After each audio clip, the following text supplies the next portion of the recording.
ناظرین گرامی السلام علیکم ورحمۃ اللہ وبرکاتہ۔ خصوصی گفتگو میں آپ لوگوں کا استقبال ہے۔ ناظرین گرامی، اس وقت میں آپ کے سامنے ایک اہم ترین شخصیت سے روبرو کرانے جا رہا ہوں۔ یہ شخصیت بالخصوص تلنگانہ میں جو تیلگو زبان بولتے ہیں ان میں بہت ہی زیادہ شہرت یافتہ ہیں، بلکہ اگر میں یہ کہوں گا کہ ان کے جنونی حد تک فین ہیں تو شاید جو ہے یہ غلط نہیں ہوگا، یہ اللہ تعالیٰ کی دین ہوتی ہے۔ یہاں آندھرا میں ایک علاقہ آتا ہے وجے واڑہ، اور اس کے قریب میں ایک ادارہ ہے ایلور، اس گاؤں کا نام ہے میکاسیٹ مولانا ابوالکلام آزاد کے نام سے ایک بہت بڑا ادارہ چل رہا ہے۔ یہاں بچوں کے ایک ثقافتی پروگرام میں ہنگامی طور پر ایک ایسی شخصیت سے ملاقات ہو گئی جس کو لوگ دیکھنا چاہتے تھے، ان کی تعریف میں نے سنا تھا۔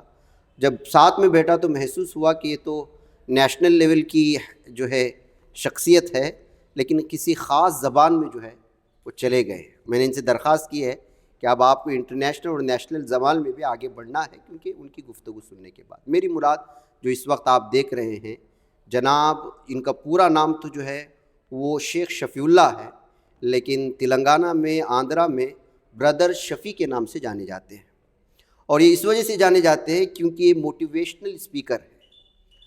آپ کو مختلف موضوعات پر گفتگو کریں گے۔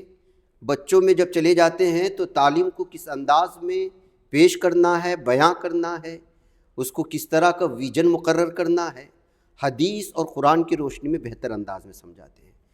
کوئی آدمی اپنی زندگی کے الجھنوں سے جوجھ کر، اپنی زندگی کے نشیب و فراز سے جوجھ کر، مسائل سے جوجھ کر خودکشی کے حد تک پہنچ جاتا ہے تو پھر اس کے گھر پہنچ جاتے ہیں، وہاں ان کو سمجھانے کی کوشش کرتے ہیں۔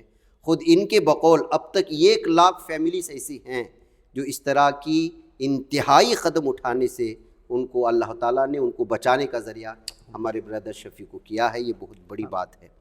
ان سے شاید ہماری اردو بولنے والی یا ہندی بولنے والی جو ہے ناظرین جو واقف نہیں ہیں، یا واقف ہوں گے بھی تو حیدرآباد میں، لیکن جو مجھے دیکھتے ہیں وہ چاہے یو پی ہو، بہار ہو، دہلی ہو، اڑیسہ ہو، کلکتہ ہو، یا سعودی عرب میں، یا دبئی، یا مشرق وسطیٰ میں بیٹھے ہوئے ہمارے یہ نارائز، وہ اس شخصیت کو آپ دیکھ لیں۔ ہمارے جیسے آپ کو میں انٹروڈیوس کرا رہا ہوں، کچھ سوالات پوچھوں گا اس وقت۔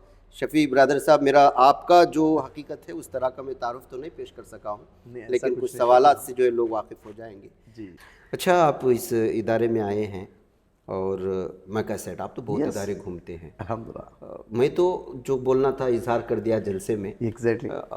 آپ کو کیا لگتا ہے ادارہ کس طرح ترقی کی جانب جا رہا ہے، اور دینی اور عصری علوم کو لے کے جو چل رہے ہیں لوگ، جس طرح کی سہولیات دے رہے ہیں، کیا ایسا محسوس ہوتا ہے؟ نہیں، بہت خوشی ہوئی میں یہاں پہ آنے کے بعد۔ آنے سے پہلے میرا سوچ الگ تھا، میں سوچا بس ایسی کچھ مدرسہ ہے میں جا رہا ہوں۔ یہاں آنے کے بعد یہاں کا جو انفراسٹرکچر جو دیکھا تو ونڈرفل، میرے کو بہت تعجب ہوا۔ الحمدللہ یہاں پہ جو ڈیڈیکیٹڈ ٹیم ہے، خاص کر کے وسیع اللہ صاحب جو ندوی اور مدنی ہے مولانا، خاص کر کے لوگوں کا فیوچر دیکھ رہے آپ، تو فیوچر بلڈ کرنے کے لیے جو کام شروع، ان کے جو 2 فرزند ہیں محمد بھیا اور اسامہ، ہے نا، تو ماشاءاللہ دے آر کمپلیٹلی انوالوڈ، تو ان لوگوں کا پیشن بنا کے آگے لے کے جا رہے ہیں۔ اچھا، تو رزلٹ دکھ رہا ہے یہاں پہ، اتنا بڑا کیمپس ہے اور اتنا نیٹ مینٹین کر رہے ہیں لوگ، کافی اچھا ہے۔ بچوں سے گفتگو کر رہے تو بچے بہت خوش ہیں یہاں پہ۔ ان لوگوں کو جو ڈائٹ پہ فوکس کیا جا رہا، اور فزیکل ایکٹیویٹیز کے اوپر، اسپورٹس کے اوپر، ہارس رائڈنگ پہ فوکس کیا جا رہا، تو کافی اچھا ہے۔ ان لوگوں کا ایکوی لیولس کے لیے، ان کی سائیکالوجی کے لیے،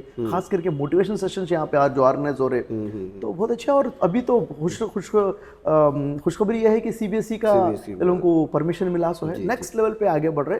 مجھ کو امید ہے اور بہت آگے بڑھیں گے آرگنائزیشن، اور یہاں پہ جتنے بھی لوگ ہیں آندھرا تلنگانہ کے لوگ خوش نصیب ہے اس طرح کا مدرسہ یہاں پہ موجود ہے، اسے فائدہ اٹھانا چاہیے۔ ہاں، تیلگو زبان کے مقامی لوگوں کو یہ ترجیح دے رہے ہیں آس پاس، یہ سب سے بڑی آپ کو کیسے پڑھا؟ اس لیے کہ بہت اچھا مدارس کے سلسلے میں ذہن بنا ہوا ہے، آپ کو معلوم ہے کہ وہاں کے طلبہ کو غیر ریاستوں کے علاقے بس دکھانے کے لیے بڑھتے، لیکن مجھے بھی یہاں آنے کے محسوس ہوا کہ مقامی اور آس پاس کے جو تیلگو بولنے والے جو ہیں، اور وہ بھی آپ میں نے کل دیکھا ریموٹ ایریا میں جا کے، تو بہت یوں سمجھے کہ پہلے زمانے میں جو چھپر وغیرہ کے دکھے ہوئے گھر دکھتے تھے، چونکہ ابھی تو ہم شہروں سے ہمارے یہاں بھی پائے جاتے تھے، لیکن بدلتے زمانے کے ساتھ لیکن آج بھی ہیں وہاں پہ اس طرح کا طبقہ ہے۔ بہت غریب لوگ بھی ہے،